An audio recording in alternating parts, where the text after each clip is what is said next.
In this movie, we're going to introduce the daisy into the larger composition, we're going to refine its edges, and we're going to add some finishing touches so the flower looks at home in its new environment.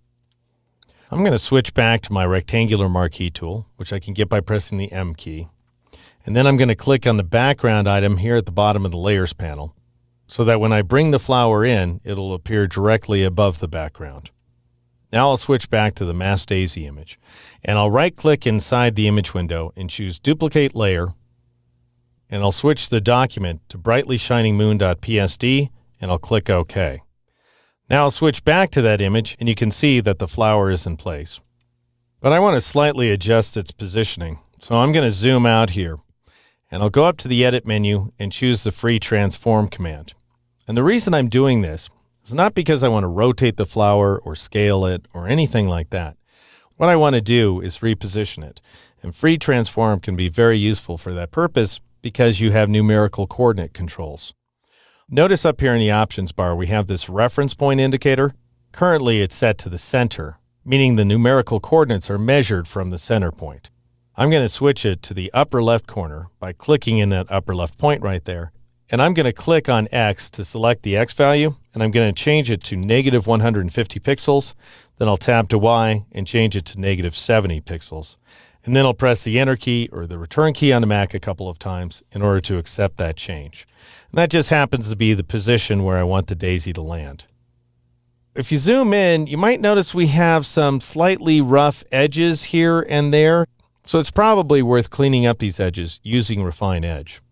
But instead of cleaning up a selection outline, we need to clean up the layer mask. So click on the layer mask thumbnail over here inside the layers panel. And then go up to the select menu and choose the Refine Mask command. It's the same function, it just goes by a different name. Now your view should be automatically set to on layers so we can see how the flower interacts with its background. But if you prefer, you could change it to on white or on black or one of the other ones, just to get an additional sense of what's going on. I'm going to leave it set to on layers. And I'm going to crank up that radius value again, just to see what ends up happening. And you can see that Photoshop is having a tendency to grow the selection outward a little bit. So I don't want to take that value too high. I'm going to take it down to 10 pixels. And I'm going to tab my way down to the Shift Edge value and choke this edge to negative 25% once again, just to move the edge in. And we get a little bit of interaction, as you can see here, between the background and the petals of the flower. All right, now I'll click OK in order to accept that change, and I'll zoom back out. Even though the edges are in good shape at this point, they may look a little bit rough here and there, but once again, if you zoom in to 100%, things should look a lot better. Anyway, I'm going to zoom back out so I can keep an eye on the entire composition. Now I look at this flower and I think, all right, here's a flower against a background. I don't believe for a second it actually belongs here. So we need to integrate it into the scene. And the simplest integration tools tend to be layer effects. So I'm going to drop down to the FX icon and choose Inner Glow so that we have a little bit of glow on the inside edges of those petals. And the default settings end up working great. So we have this pale yellow, opacity is set to 75%, blend mode is set to screen, size is set to 5 pixels. That's just fine. Now I'm going to click on Color Overlay. And what I want to be able to do is lift a color from the image, but I'm not going to be able to because my layer mask is active. If I click on a color swatch and then click inside the image window, notice I end up lifting black outside the flower or white inside the flower, and that's because my layer mask is selected. So I'll just go ahead and click OK for now, click OK again. And now just go ahead and click on the full color thumbnail for the layer to make it active. And now we'll edit the color overlay effect by double clicking on it. That'll bring up the layer style dialog box once again. Click on the white swatch and move your cursor outside into the image window and click. And this time, assuming you click in the sky, you should lift a shade of blue.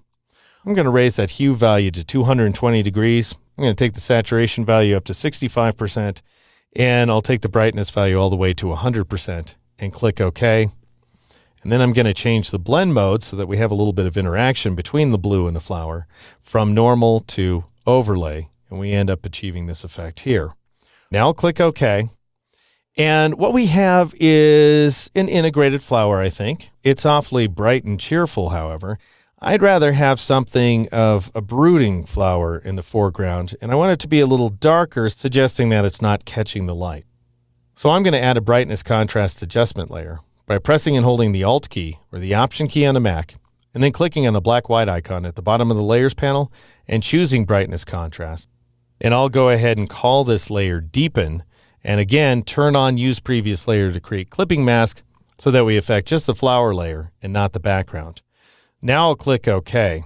Now here's another great way to use adjustment layers. In addition to changing their values, you can also change their blend modes. So if I switch from normal to the main darkening mode, which is multiply, it's as if I'm using the image to darken itself. And we end up getting these rich orange colors, as well as these dark shadows toward the center of the flower.